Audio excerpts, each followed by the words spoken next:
Hello, hello, Queen. Hi, how are you? How are you? Good morning. Good morning. Drinking my last bit of coffee. What kind of coffee is that? Pumpkin spice latte. Is not your mushroom coffee? Yes, mushroom coffee, but with pumpkin spice creamer. So good. You're crazy. You're a crazy cat. You're a wild cat. You're a wild cat. You're crazy wild cat. Okay. You know what else is crazy? What? 2 months. 2 months.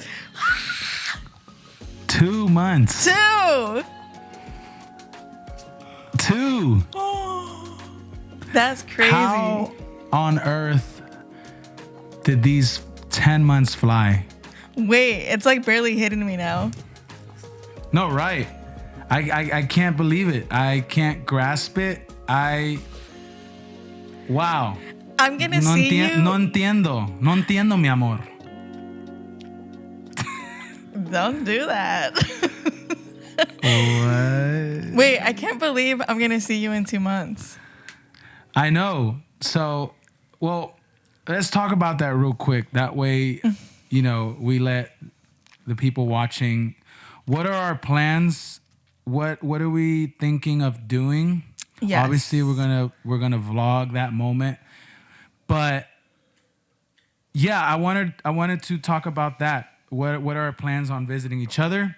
Yeah. And then I had a few questions that I wanted to touch base on, maybe to help those that are currently in a long distance relationship or are just wanting to hear about what we've learned from this distance. These are just some questions that I have in mind that stuck to me for a while. So many people have asked us different things. Right. And I think it's a perfect video just to talk about some of those updates first and then Yes.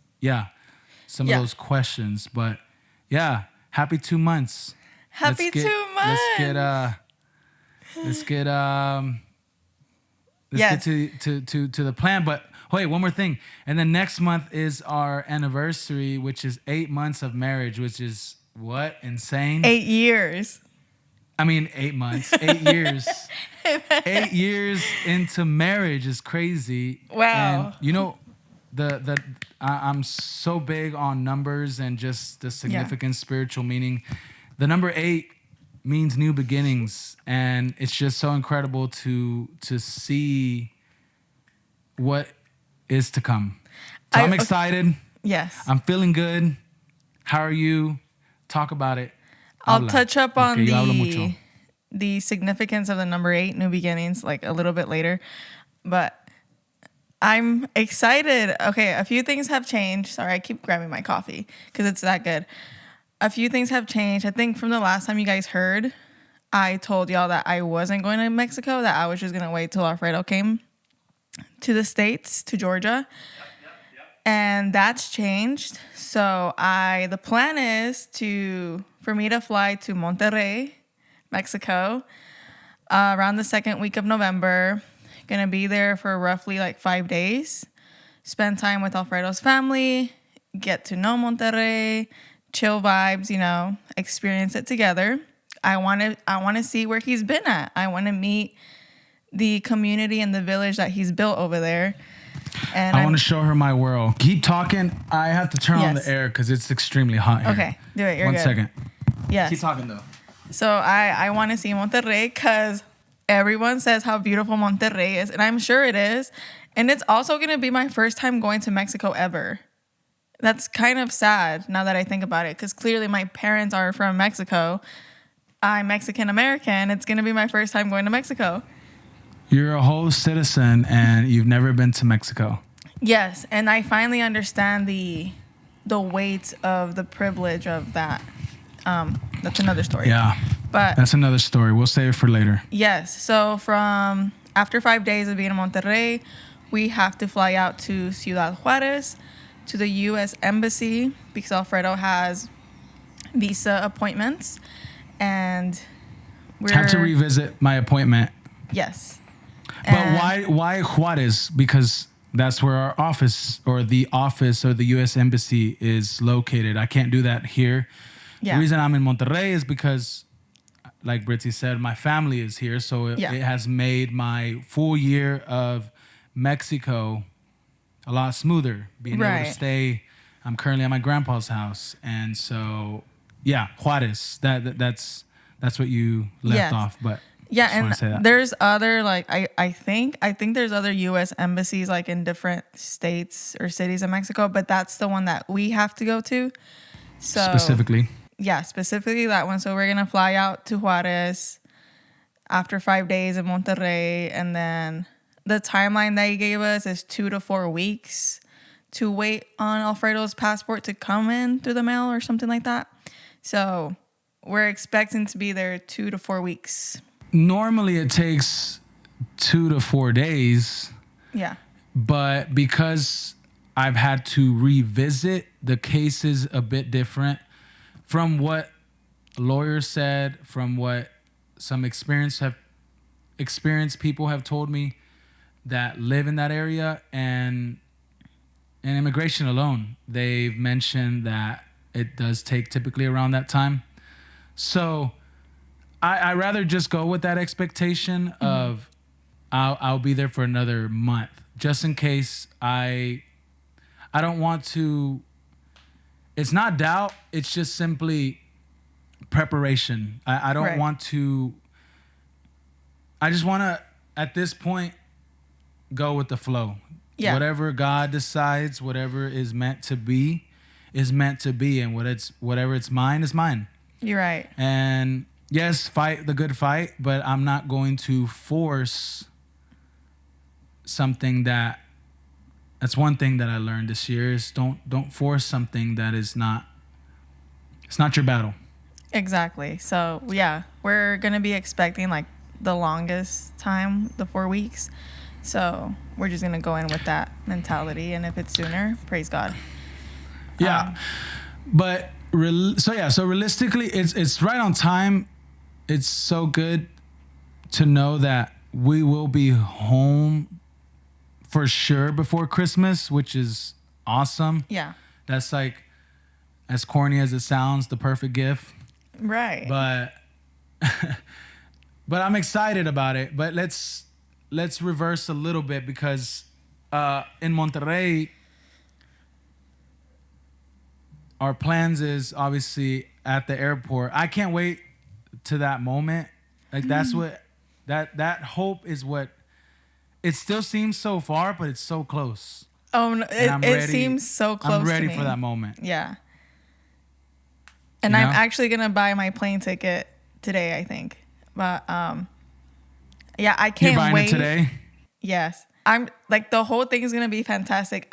Once I'm like on my way to the Atlanta airport, it's gonna be so surreal. You know, a lot of people mention, how could you leave me there? Or sometimes myself as a man, you know, this is why communication is so important when you're in a long distance, is sharing these thoughts that sometimes are not from you. They're from just negativity. Sometimes the enemy would try to discourage you, but sometimes, I would find myself wondering, just like, but why do I have to be in this alone? Because clearly my wife could come any moment, but it's not something that we knew what help me here, Britt.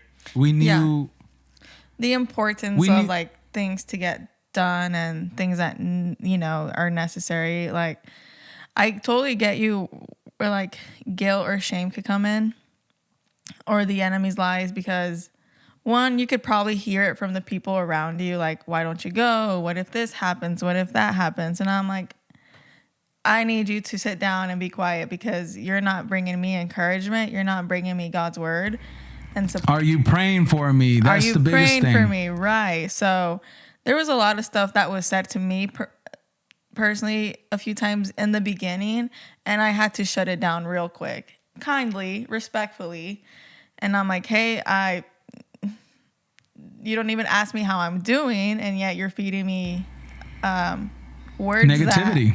Yeah, words that kind of make you wither instead of grow and blossom, right? Right. And so But there then was you come to, or go ahead. no, there was a few times where, or a lot of times where the enemy tries to instill shame and guilt on, like, you know, my side of the things of like, you're his wife, why aren't you there? Why aren't you following your husband? Are you even submitting to your husband if you're not there? You know? And then just being, Right. you say you're a ride or die. Why aren't you there? And just like little things like that. But go ahead, babe. Well, and because we understood the big picture, and we knew that this was more spiritual than anything. God had to work in our lives personally. Yes. From the loss of our son Abel, that put us in a long-term battle. Yeah. To this day. Yeah. And some things God needs to do can't be done when you're together or in the noise or in the distraction. So God literally had to say, in this moment, this year, I need to separate you both to bring y'all even closer to me. Because the center of your trauma is not your God. The center of your discouragement, not knowing how you're going to get out of this situation, is I never designed that for your marriage. When I put y'all together, it was for three things: to grow your relationship with me, to bring peace into your lives, and to bring purpose, and a lot of other reasons, but those are probably the ones I can think of in this moment. Right. But and for family, because initially that's what marriage is, creating a family. Right. And I understand we live in a time when everybody lives in fear. So all these things come from fear. It's all based off their perception, or we're human beings. We are by nature curious creatures. Yeah. We're so curious about things. And sometimes, it's but what if this happens? But what if this, sometimes those thoughts would come to me too. Like, what if I don't even make it back home? Yeah. You know?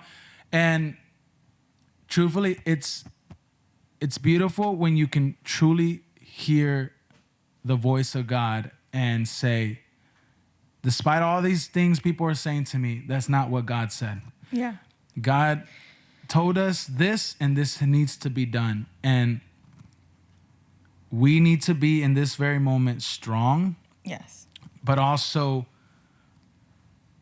we need to allow this distance to take its course. Right. In order to make it to this next season of our lives. Wait, and to sorry. finalize this part, or you were going to say something, babe? My camera battery died. No. Let me go get the other one. Okay, I'll keep talking while you do that. Okay. To finalize this moment, there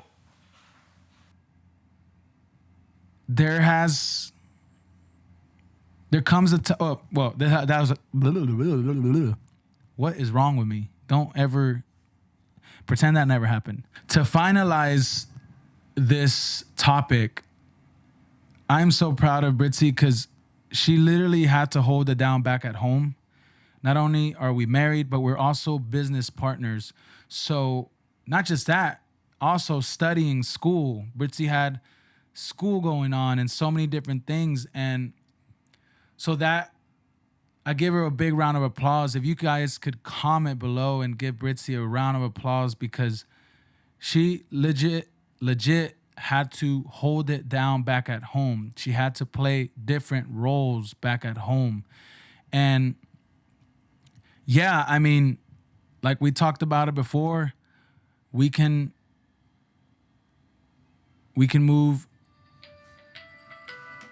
What's up with this spam risk? I get at least 7 of those calls a day. Yeah.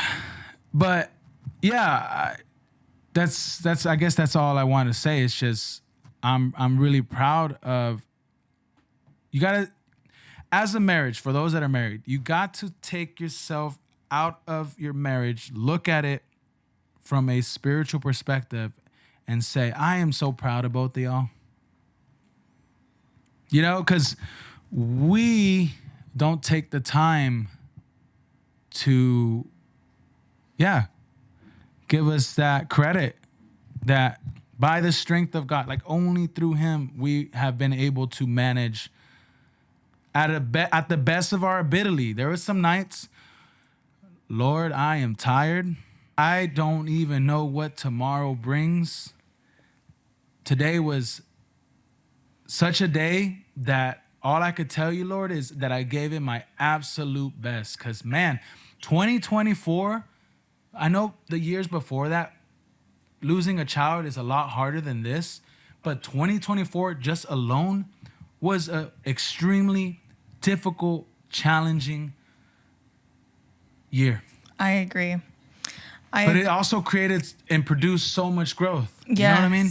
Absolutely. And to even see the growth, and obviously we haven't physically been with each other for 10 months, but I feel like there's just another level of care and respect that has grown in this past year between you and I. Because, like losing Abel grew that too, but in a sense of, man, having children is so beautiful. Having a family is beautiful. It's like if they throw a tantrum, let them throw a tantrum. Of course, there needs to be like order and discipline, right? But it's like, man, seeing a baby just walk, crawl, talk, cry, it's beautiful to see, So like that's what we learned in that season. And like in this season, we learned having your spouse, like having their love and respect, their protection, their provision is beautiful to have. And of course, like it's normal to like sometimes get annoyed with each other. Oh, sometimes like you're doing too much, but it really goes back to valuing your partner, I'm gonna say something so real that some people may take this, do whatever y'all want with it. But I know I'm not the only one, especially those in a long distance relationship. When you're in a long distance relationship, there is still arguments. Do not believe the lie of, oh no, it's going to be, it creates more intimacy. Yes. It does. It makes you want, it makes you miss them. But let's keep it real. Like there is arguments. That doesn't change. That's part of marriage. Yeah. Now you learn how to reconstruct or come to resolving quicker. Yeah. Because it is a lot harder when you're from a distance and you can't rekindle physically. Yeah. And so it's interesting that I bring this up because that's one of the questions that stuck to me. I wanted to ask you. And maybe this could help somebody. But how have we maintained intimacy and emotional connection from afar? That's a really good question.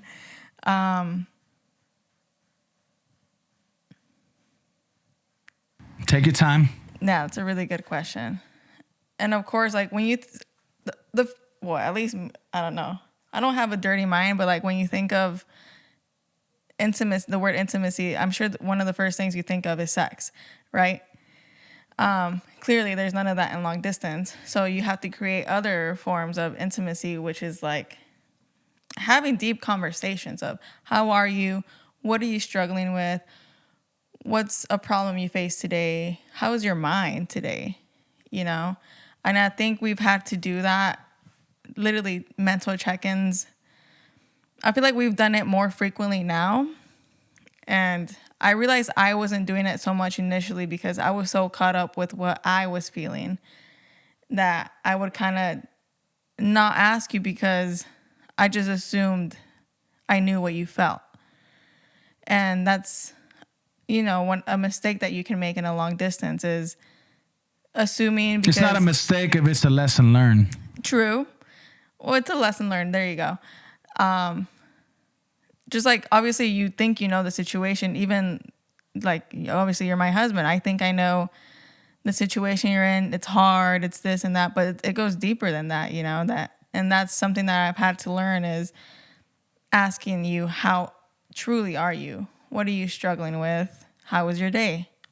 Type of stuff, So that's one way that you connect emotionally and also in an intimate way, and having just deep conversations of like our goals as a couple and in our marriage. And doing often FaceTime calls are good. I know you're also complimenting each other through just simple face-to-face or FaceTime interactions. Yeah. And I mean, I think you nailed it right in the head. That was perfect what you said, because intimacy is sometimes just praying for one another. Oh yeah, that's another huge You know what I one. mean? Yeah. And another question, because I know a lot of people probably wonder, is how do you deal with the feelings of jealousy or loneliness when you're at a distance? Yeah, this kind of could go hand in hand. Have we been? Yeah, you know what I mean? Yeah. Like, how do we deal with jealousy? Are we toxic, jealous people, or what's the term? Toxicos. Is that the way, or what? Oh, como? Yeah, toxic jealousy. Okay, I want you to answer that first. What? How do I deal with jealousy? Yes, and we never had issues with jealousy. No. Because our communication is too strong. Yeah. To even fall under something like that. And I hope I'm answering this right, but you are. Or not even right, but just explaining this at the best of my ability. But being alone or feeling alone, the way I dealt with it is obviously staying busy, but also learning how to love that alone time. But anytime I found myself feeling too lonely, I would remind myself that God is with me. You're right.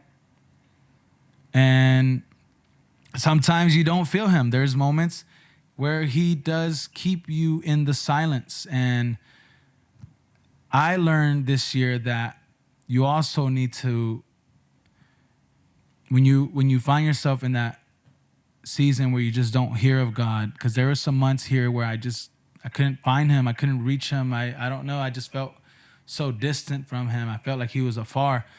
But you got to thank those moments, because you learn how to discern his voice. So whenever you do hear a different voice, well, you already knew that God he's been silent, but that silence helps you discern whenever he does speak. Because when there's no sound, you at least know that, I don't know how to explain this, but you know that he's there. Right. Well, like you said, to begin with, I don't think we ever struggled with jealousy. Like, even since the first day we dated, got married, all that. Surprisingly, that we didn't deal with jealousy. Yeah. But again, it goes back to communication. Like, you tell me everything, I tell you everything. Or go ahead, babe. No, I talk too much. You go. No, I was just gonna say that jealousy is completely normal. We have some sort of jealousy, right? But it's not. I think it's pretty mature.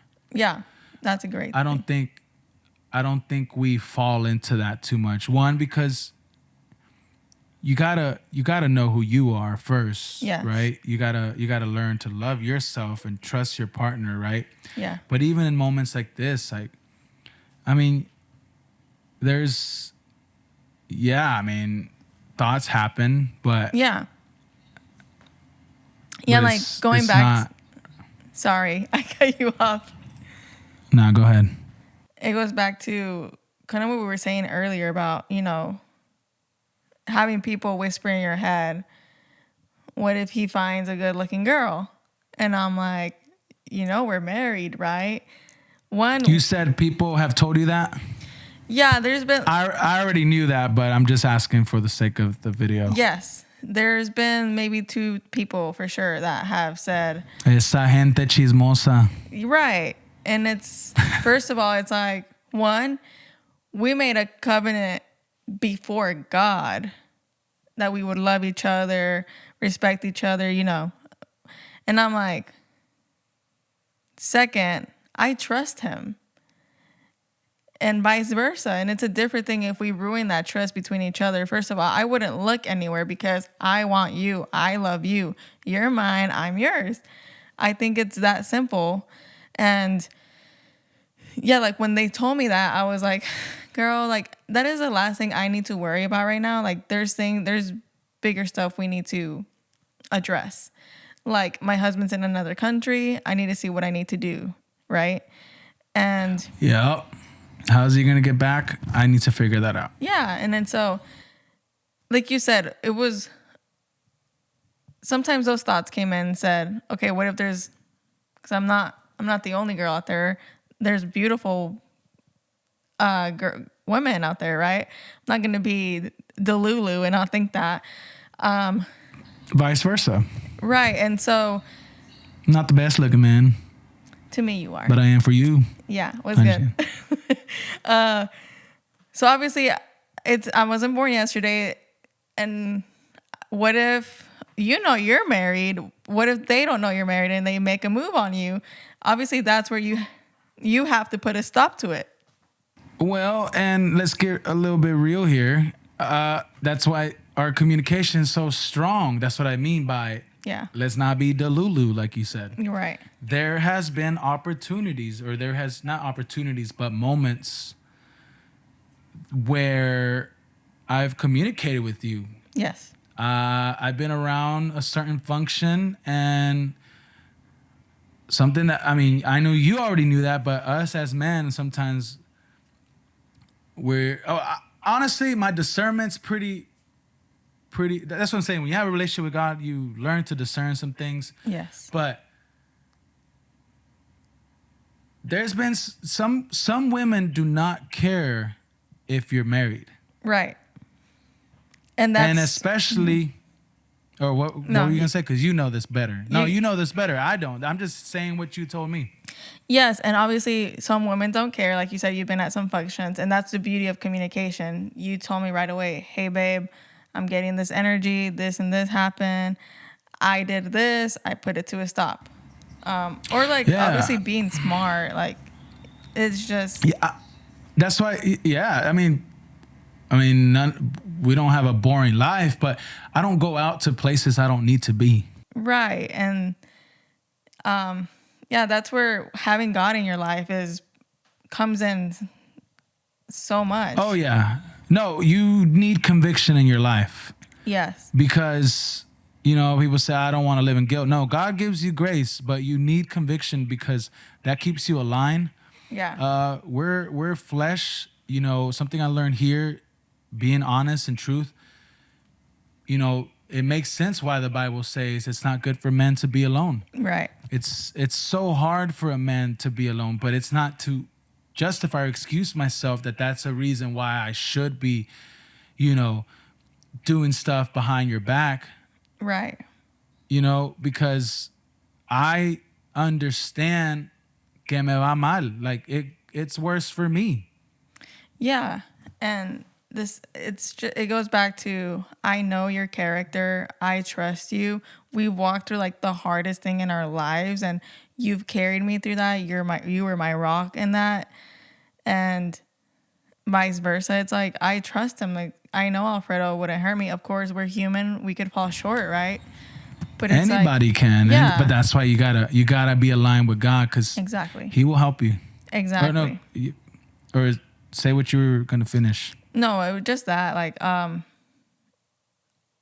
like you said, like there's like a healthy jealousy, and then like I also protect what's mine. I'm like, that's not cool, you know. It's like I know I also have discernment. For sure. Yeah. Same here. You're I'm right. just, but we're not in this. Yeah, I think learning in this long distance is don't allow your jealousy to get too toxic, because then it's not good for the both of us.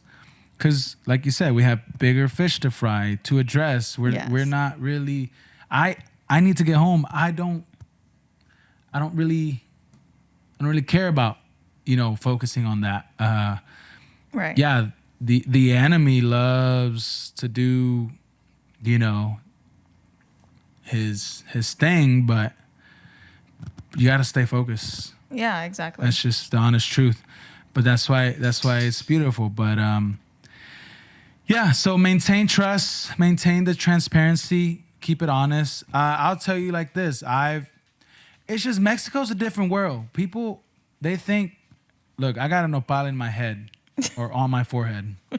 Sometimes they'll think, oh, he's from the other side, so he got the papeles, but I ain't even got that. I'm trying to get home. Not yet, at least. Not till November. Not yet. But what I'm saying is that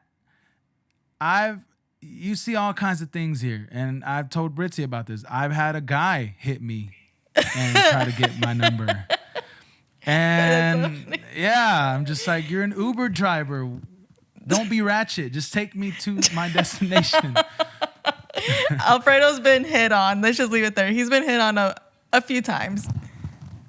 Yeah, but you see, like, it depends what I feed into. And so, it just keeping that transparency with your wife.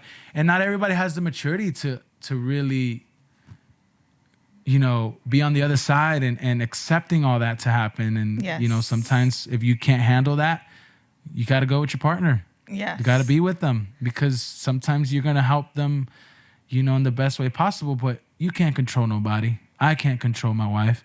She can't control me. We can only pray for each other and ask God to protect us and keep us sane, Right. And safe and protected. And safe, yeah. I mean, I just need to get home. But just to finish this, thank you all that continue to watch our story or just follow us through this journey. Just simply want to say that we're super grateful for all the prayers, and we can't wait for that vlog to come once we see each other. And overall, we know that the time is coming close. Right. And somebody asked me, we got 3 more minutes, but somebody asked me, what if you don't go back home? And at first, I didn't know how to answer it, but I think at this point in my life, what God spoke over my life, it is well with your family, it is well with your future. And what's the other one? Britt, help me. It is well with your soul. With your soul. Regardless, I can be in China, I could be in Europe, I could be in Canada, I could be in the US. Whatever God has for my life, I'm mature enough to accept. But on the technical side, it's a 99.9% that I will be home. And I'm claiming that I will be home because that is God's purpose. Yes. But I also am mature enough to understand that our plans are not his plans. And his spirit follows me no matter where I go. That's right. And no matter where I go, because he is great, I will be great. I will do great. Right. He will provide. Amen.